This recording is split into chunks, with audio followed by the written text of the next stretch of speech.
respect, the positions that people are in, and to respect this country. And when you have governments that are willingly circumventing the foundation of our nation and telling people who is essential and who's not essential, when everybody that goes to work and puts food on their table is an essential worker, we have problems. So I put my combat boots back on, and I decided to fight in a different capacity. And I started doing public comments and creating content online. And when my son was remote learning, he was told by his history teacher that the Constitution could be suspended, and it wasn't unique to just him. It happened across our county, across state. And then we had teachers that were, like I said, in the press conference, that were, essentially trying to group him, with this ideology that, white people are bad and black people are not. And it was completely mind blowing. And so I was like, you know what, our kids are not getting the needs that the things that they need from our schools, especially when you have teachers unions that are essentially blackmailing our school boards, trying to get them to implement their rules by keeping our kids out of school. I was like, something has to be done. And so I kept getting this pull and this word of like, it's not now, then who? It's not you, then who? If not now, then when? And so I was like, you know what? I don't see anybody else that's going to do it the way that I would do it. So I'm going to put my hat in. And that was it. And now you were running in a really tough race. And despite your best efforts, you weren't successful in your race, but you haven't stopped fighting. Now you are the director of school board engagement for Moms for America. What's that like? Yes. So this is my most favorite part of what I do. I get to teach people how to build relationships with their elected representatives in order to get America First good policies passed, whether it's school board, whether it's city council, whether it's your board of county commissions, whether it's through the legislature in your state or national. And that's something that I like doing. I like educating people on the proper roles of government, roles and responsibilities of those that are elected and hired, and how to leverage relationships and build relationships with them so that we are recognized as not just in sight, but in voice and through our families as well, so that we can pass what needs to change, in our country. And now your organization just endorsed Donald Trump for president. Yes, we did. Yes, we did. And I guess the suggestion with Laura Loomer, and I talked about this in the article, was that because DeSantis endorsed you and your organization endorsed Trump, that was somehow embarrassing for DeSantis. It's fine. I understand the argument. But it was a different time when you were endorsed, right? When you were endorsed by the governor, he was the governor. He wasn't running for president. Now, Trump might have thought he was running for president, which is why he coined the phrase "the sanctimonious." But either way, that's sort of the difference, I guess.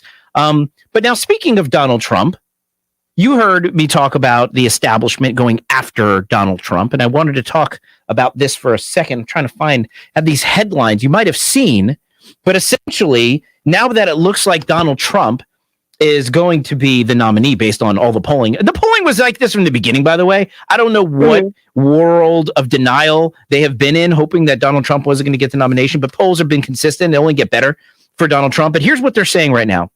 Now, this is an opinion piece. Trump, a Trump dictatorship is increasingly inevitable. We should stop pretending. Then there was Liz Cheney says U.S. sleepwalking into a dictatorship with Trump as GOP frontrunner. This is the Atlantic. If Trump wins, the staff of the Atlantic on the threat of a second term poses to the American democracy. And this is, who is this? I don't even know who this is. Why a second Trump presidency may be more radical than his first.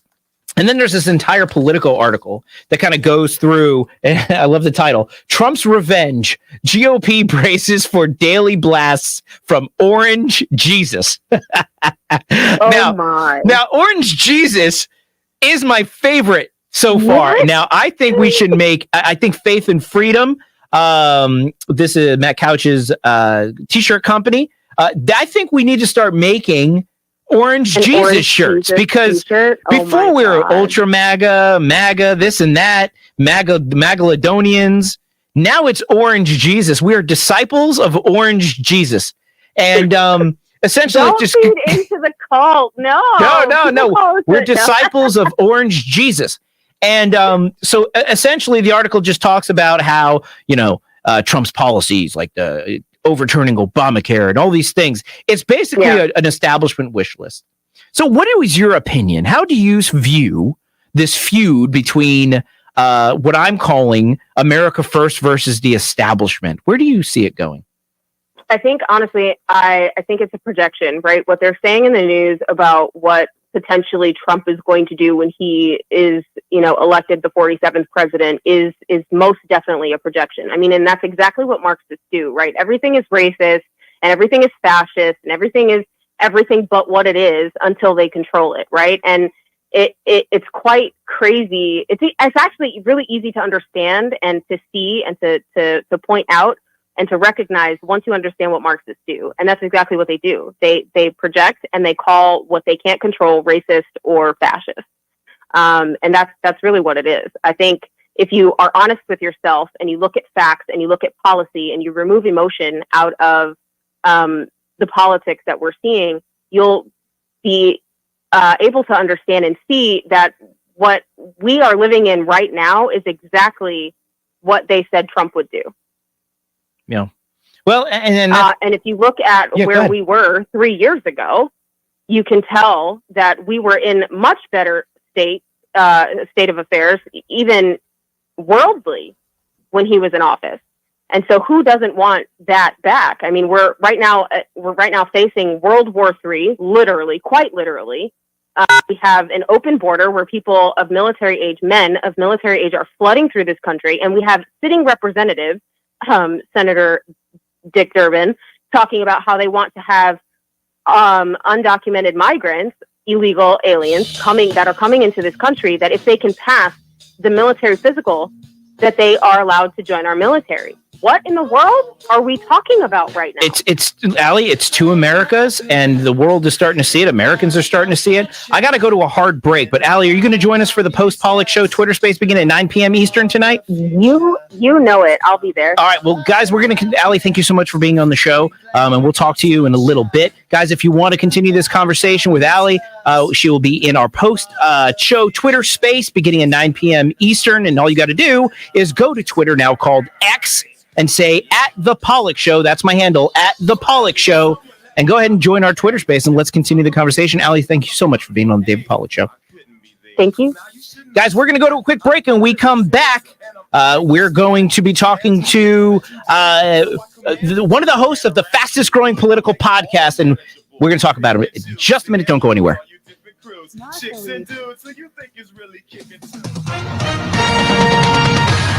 With SRN News, I'm Keith Peters reporting the Supreme Court is wrestling with a nationwide settlement with OxyContin maker Purdue Pharma that would shield members of the Sackler family who own the company from civil lawsuits over the toll of opioids. The justices on Monday seemed by turns reluctant to break up an exhaustively negotiated agreement, but also leery of somehow rewarding the Sacklers. North Dakota Governor Doug Burgum has ended his 2024 Republican presidential bid. Burgum blames the Republican National Committee for arbitrary debate qualifications in dropping his campaign before the fourth presidential debate on Wednesday in Alabama. The second-term governor and wealthy software entrepreneur was little known nationally when he launched his presidential campaign in June. On Wall Street, the Dow down by 41 points. More details at SRN. Where patriots come for the top news stories, politics, and world events. AM 950, FM 94.9. The Answer. Business owners, are you sick of dealing with those big-name telecommunications companies that leave you frustrated with terrible customer service and then lock you into long-term contracts? That's why I want to introduce you to my friends over at Public Telephone Company. They are an industry-leading VoIP provider offering all-in-one business communication solutions that are completely contract-free with competitive pricing. But perhaps the best part, they're all about supporting their customers with US-based customer service, and they're always willing to go the extra mile. Don't let your phone company drive you mad. Call Public Telephone Company today at 877-314-4080 or visit them at publictelephonecompany.com. That's publictelephonecompany.com. Hey friends, David Pollock here. If you're craving the best soft serve ice cream around, Topper's Creamery's got you covered. Serving the Apopka community for over a decade, Toppers is known for the finest old-fashioned custard-style soft-serve ice cream in a variety of flavors, from their French vanilla bean to exciting specials like German chocolate cake. But the experience doesn't end there. Be sure to grab a fresh baked waffle cone or a sundae topped with my favorite, the fresh baked brownies. They even offer pup cups for your four-legged friends. So hurry in to Topper's Creamery in Apopka, South 512 Hunt Club Road. Make sure to tell them David sent you.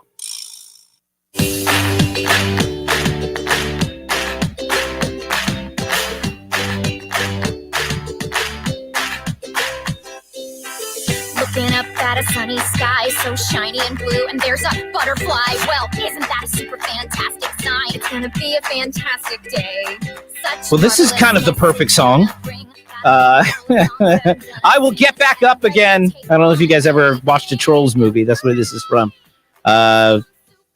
We're getting back up here on the Dave Pollock Show. We're live on our streaming channels now and on the airwaves of 94.9 FM, 950 AM, The Answer Orlando. So now everybody should be able to see and hear me that want to see and hear me.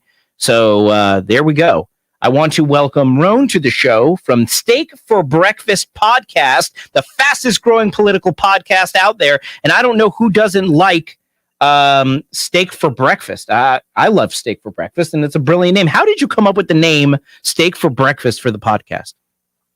Hey, Dave, thanks for having us. And I'll do you one better. The entire pod team's here today. Noah's with me, my co-host as well. Hey, what's happening? Hey, and, Noah. You get the full gamut of Steak for Breakfast. It was actually conceived in a garage many years ago by a former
first, that whole movement that's going on right now. You know, when you look at it from 3,500 feet, you just see a whole bunch of people saying he's not a viable candidate. He can't beat Joe Biden again in the general election. But there's a lot more than that. I mean, you had articles come out as recently as this weekend or even today that show Victoria Nuland, who's a high-ranking official within the Department of Defense. Her husband wrote an article essentially calling for the assassination of President Trump as being the only way that they could stop him, since everything legally, lawfare-wise, and things of that nature have failed. And you know, I do think he's the right man for the moment. I do think he's the right man to lead the movement. But you just have to see it. You know, when Liz Cheney, Paul Ryan, Hillary Clinton, and Joe Biden are all saying the same talking points on cable news over the weekend, it makes you kind of scratch your head and say, this is something a little bit more than Donald Trump triggers people. They are so scared of how he's going to, figuratively speaking, blow up the D.C. swamp if he gets back into office again next year. Why do you think I mean, look, since he came down the escalator, first they treated him like he was a joke. Then they started taking him seriously, and they did whatever they could to resist him. What do you think the threat of Donald Trump is so much to the establishment? Do you think that it takes away their power, disrupts everything that they've built, or do you think they just don't like him because they didn't play by the rules? What is it about Donald Trump that makes the establishment just so angry? I think it's a little bit of everything and the unpredictability that he brings to the table. I mean, his first term was honestly all the accomplishments that he was able to do, but it was like a constant game of fool me once. Now that he understands and sees who the reals are, the people who are sticking by his side after the administration, you know, former cabinet members, members of Congress, governors, senators, and the House representatives who support him still, potential places where they'll fit in the administration. And, you know, some of the threats that I don't really think are veiled, that he, you know, building the wall was a figure of speech that turned into whatever, you know, your listenership can decide what it is. I always reference the Department of Homeland Security official website where they show nearly 500 miles of new border wall was constructed during the time Donald Trump was in office. But, you know, this time he's talking about essentially shrinking the government by a fourth within like the first very short time after he's sworn into office, and then sending all the people who have created these forever unelected bureaucratic positions within the federal government either back to the front lines where they're supposed to be working or into retirement. And I think when you look at it that way, even like Lindsey Graham saying that he's not going to send another penny to Ukraine unless the U.S. southern border is sealed, that man loves war more than anyone. And you see that guy kind of changing his narrative back towards Trump-era politics, where Lindsey Graham really didn't need war because Donald Trump was making the military great again and getting all those great business deals with some of our international partners for security as well. Yeah, you know, that's an excellent point. And you're right.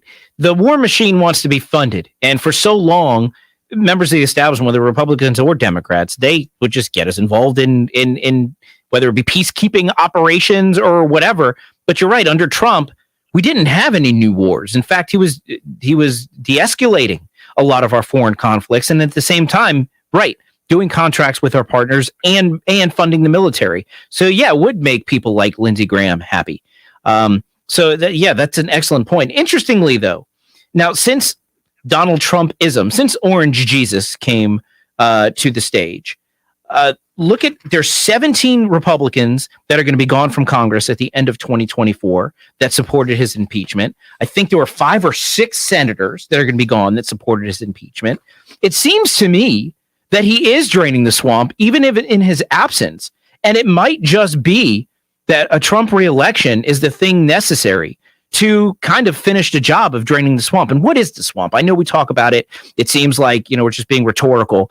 But it's this idea that there are people like Mitch McConnell that can serve just as long as they'd like. They can do whatever they'd like. People like Kevin McCarthy who can say, yeah, I'm going to do all these things when I come in office and not do any of it. You know, and then I think that is what the establishment does to the rest of us who want action. Instead of a debt ceiling, we have basically a blank check for government debt. Instead of individual appropriations, we still have CRs. I mean, this is even with the new speaker. Instead of a balanced budget, we don't have it. We don't have term limits. We don't have any of the January 6 tapes are just trickling out. This is what the American people are sick of. And this is what they got just for a brief period of time when Donald Trump was president. And I think that is what, honestly, in my opinion, scares the establishment. It's that he keeps his promises. And if politicians are held to keeping their promises, I don't think that's a standard they're willing to abide by. What do you think? Well, I think that, you know, it goes even deeper than that. When you look at all of the levels of the federal government and all of these agencies, I mean, just think of the amount of diversity, equity, and inclusion offices that were established just since Joe Biden took office. And instead of getting out to the range or doing any kind of, you know, relevant training for our people who work along the U.S. southern border or the military, they're stuck in classrooms taking classes on pronouns and how not to offend people. You know, we've had so many people a half dozen former deputy assistants to President Trump on our show on a regular basis, and they basically said like they would go into the Oval Office. Donald Trump would sit down with whatever advisors and agency heads were there. They'd come up with a plan. He'd tell his, deputy assistant, all right, I need this done now. Go get me the data. Go get me this from whatever agency. He'd walk across the street or whatever part of Washington, D.C. he needed to go to and said, the President of the United States just told me to come and get this, and I need it now. And they would straight up tell them, no, that's not the way things work in Washington, D.C. We'll be able to get it for the President whenever we want to. And that's how all of these projects take years instead of months. And fill out this form in triplicate. Yeah, exactly. And you get all of these programs that just come out of nowhere, and it's like, okay, you work for the federal government, but you're working from home and making $250,000 a year to make decisions for people who are on the front line, a place where you've never trained for or never worked. How does that make sense? And that's just the entirety of the swamp right now. It's not just the agency heads, but it's all the people that are underneath them, their friends and family members that they've promoted over the years, holdovers from former administrations that cement themselves in jobs that they essentially can't be fired from. And, the only way to combat that is to clean house on day one and start shrinking the agencies by the thousands, which is what the Trump, as part of Agenda 47, they're looking to do shortly after he's sworn into office. Yeah, I mean, if you look, we do have a bloated government, but at the same time, have you ever tried to call the IRS? They hired 87,000 new agents. You ever tried to? You might get somebody to answer the phone in 2 weeks. And so what are you going to get with a leaner government? I think you probably will get better service because the bureaucracy does kind of support itself, and it creates the necessity to exist just by simply growing. And I don't think it hurts the taxpayers much to have a leaner, harder working government doing the essential things that they come to expect. Listen, I got to take a quick break. Will you guys hang on for just a minute? Because I want to talk about George Santos, because Congress is making history still, and I'm interested to get your guys' take. Absolutely. All right, guys, don't go anywhere. When we come back, we're going to talk about George Santos getting expelled. I told you, the establishment is striking back. And the Steak for Breakfast podcast folks, Ron and Noah, are going to be sitting there waiting for us on the other side of this break. So don't go anywhere.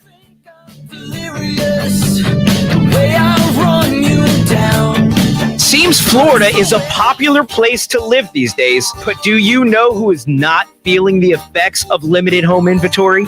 Bugs. That's right. As popular as Florida is for people, pests like it even more, which is why I recommend pest control, termite treatment, and fertilization from Protex. With over 40 years of experience, their fully licensed, bonded, and insured team utilize state-of-the-art products and techniques to maintain a pest-free home. But that's not all. They also provide the highest quality fertilization and pond management services, so you can have a green yard and not a green pond. So if you want to keep your lawn green and your home bug free, call Protex today at 407-542-0044 or visit them online at protexlawn.com. That's PROTEX lawn.com.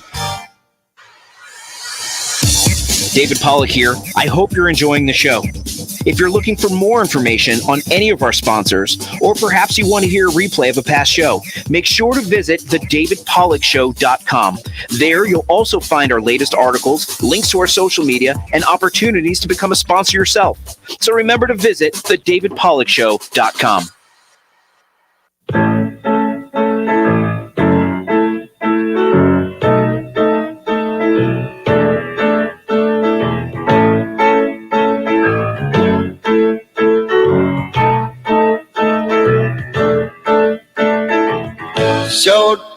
And welcome back to the David Pollack Show. Short People is on the break. We're talking about the Republican establishment. I'm drawing the parallels to a college football playoff selection committee establishment that did whatever they wanted to do to help out their donors and financial interests. And I'm talking about what Washington, D.C. does to help out their own donors and special interests. There's parallels here, guys. It's not just sports. Everything is an establishment these days. Everything is curated and controlled, and they send their messages to their partners in the media just to go with the narrative. I read to you earlier some of the headlines. Now it looks like Trump is becoming more likely the nominee, even though we said that from the very beginning. I don't know where everybody's been. We've been saying from the very beginning that Trump's going to be the nominee. But you saw now there's talking points out there calling him a dictator, and they're all saying the same thing. You've seen some of these montages where literally the news, the corporate media is given the same scripts to read all across the country. Their narratives are curated and they're real, and they're trying to basically prop up a sense of reality that doesn't exist anymore. I mean, who believes anything anymore? Who believes what's happening in college football? There's not even going to be a real national champion this year. Sports isn't real anymore. News isn't real anymore. People question the outcome of elections. So what's real? How do you know what's real? I mean, yeah, you have to do the work. You have to do research. You have to start to find what you view as credible sources, which is why it's so great to have the rise of independent journalism. This is why it's great to have people doing podcasts like Steak for Breakfast, who continues to join us, guys. So how do we, I'm going to get into George Santos here in a second, but I want to ask you guys that question. What's real anymore? Oh, that's a good question. It's definitely not the college football playoffs. I'll tell you that much. As a Florida State fan, I am still deeply hurt by the Bobby Bowden is rolling over in his grave. I tell you that much. I think the only real thing right now is just everyone's regret. Yeah. That's the truth as we enter the holiday season. It's going to be a tough one, at least financially, for, I'd say, an overwhelming majority of Americans in some context. Yeah, I mean, that's another question. Is the economy real? I mean, there's so much right now that's just based on perception. I saw somebody earlier was talking about gold hitting record prices. Stock market look like it's hitting record prices. We know home prices are record prices. We know interest rates are record high. Look like there's a new, I think Bitcoin is now approaching 40-something thousand. Who's spending money? And what is the economy even real? Because here's what I know. On Main Street, the people are hurting. I mean, credit card debt is at, talk about records. People are setting record debt right now because they can't afford what they used to be able to afford thanks to this Joe Biden economy. Groceries doubled, gas doubled. I mean, we all know the story. I mean, this is real. But yet it seems that the economy is just being, it seems is that they want the middle class to stop spending money. They're fine with if people with wealth to spend money because it kind of supports what their initiatives are. But that doesn't even seem real either. Nothing seems real anymore. But you know what is real? George Santos being expelled from Congress. Now, this is, I believe, the sixth time in history that a congressman, or fifth or sixth, that a congressman was expelled. And it's the first one after the Civil War to be expelled before a conviction. What are your thoughts on that? Well, what your listenership needs to understand is that there's so many different things, and I've been able to shape a narrative of this since it's happened. Number one, by talking to George Santos, because he's a regular guest on our show, as is 40 other congressmen and women and a couple senators who frequent our podcast. But Kevin McCarthy and Matt Gaetz have this blood feud going on, and Kevin McCarthy cannot touch Matt Gaetz in his elections because he wins by such a high margin. He can't touch anyone that's closely adjacent to Matt Gaetz, people like Corey Mills, Speaker Mike Johnson, all of the America First men and women, members of the 20, and then the Gaetz 8. George Santos became a soft target after the motion to vacate for Kevin McCarthy due to the fact that they essentially expedited the results of his ethics investigation without there being any legal disposition on the cases he's being and the crimes he's being charged with in court, setting a new precedent that Kevin McCarthy was able to whip some of those squish Republicans in the House, delegations from places like New York, Michigan, and California, to essentially vote in a third time to expel George Santos from the U.S. House of Representatives. And what it does is it kind of starts to settle a score between Gaetz and Kevin McCarthy, because Matt Gaetz and George Santos are so close. Their friends are always seen together, jump in Twitter spaces together all the time. And it's just one of those things where he became a soft target, although it sets a new precedent and was completely and just legally nonsensical to even see go down. Because listen, no one makes any kind of excuses for what George Santos did prior to his time in office. But the fact of the matter is, this is the second time he ran for that seat. He actually won it in 2020. A lot of people don't know this. Went to Congress and began his freshman congressional in service, and during the course of that time, there was a recall vote in New York 3, and they flipped the seat and removed him from Congress after he had gone to freshman orientation back in 2020 for over a week. So it's not like the people didn't know George Santos's backstory or couldn't have checked it better or vetted it better. But this guy has been running in that district essentially for 5 years, representing it for over 2. And then, because he became someone that they identified as either a vulnerable seat moving into the 2024 presidential election cycle, where they're all up for re-election in the U.S. House again, or just, based off the fact that they think he's going to be convicted of at least something, therefore justifying it. Big question is if George Santos beats most of these charges and they're just like some minor misdemeanors and they're able to figure out some of the things he's able to justify, the campaign spending that he did, etc.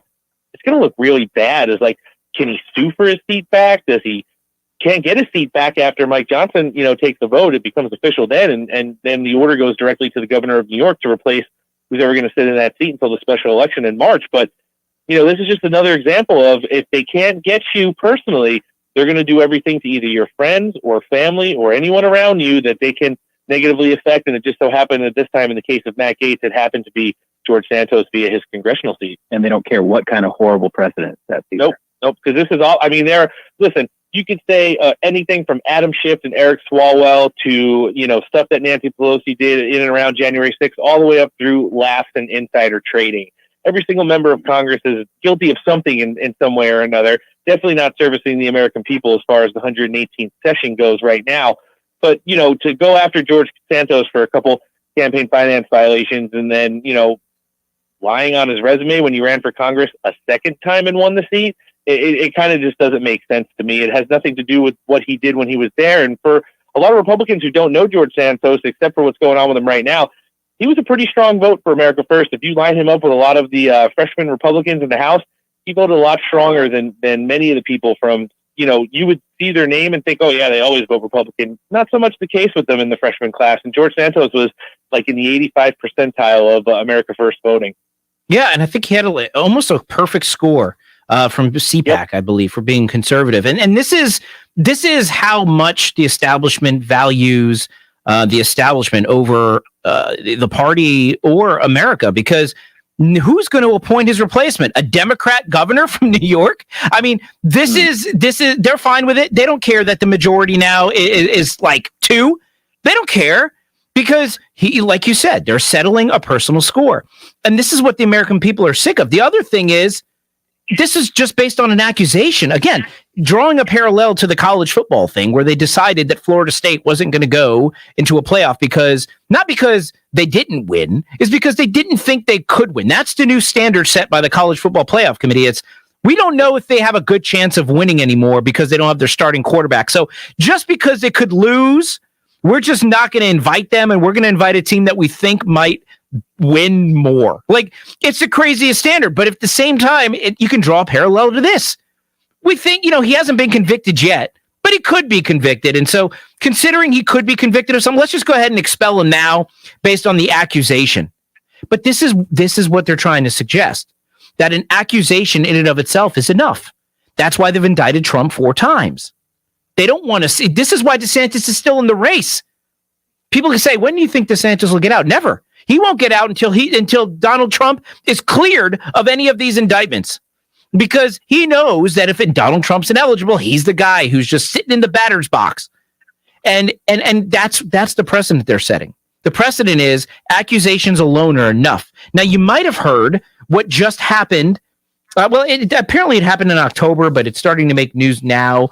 President of the Florida GOP, Christian Ziegler, has been accused of a sexual assault with a woman that apparently he and his wife had a relationship with at the same time. And apparently it didn't work out at some point, and there was a alcohol involved daytime affair with Mr. Ziegler and this woman. And as a result, she is alleging that he raped her. And of course, Ron DeSantis has suggested he should resign as a result. Now, his lawyer is confident. Now, apparently they recorded these instances. These sexual encounters were recorded. The videos were deleted, and apparently they were undeleted. And I don't know if they would exonerate Mr. Ziegler or not. But the point is, this is an accusation based on a relationship that was at least once consensual. And Governor DeSantis is suggesting he should step down again before he had the opportunity to defend himself. Now, I'm saying it happened or not, but in this country, we have a presumption of innocence until proven guilty. But now we've already seen Congress throw that out the window. We've certainly seen the media try to bend over backwards to twist this narrative with respect to Donald Trump. And now you're starting to see it with Mr. Ziegler. What are your thoughts on that?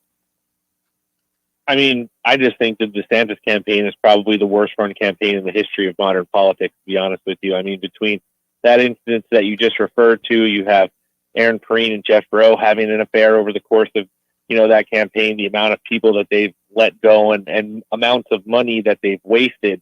What can you say? It's just people that, set up that whole network are just a collaborative group of bad decision makers, both publicly and privately, apparently.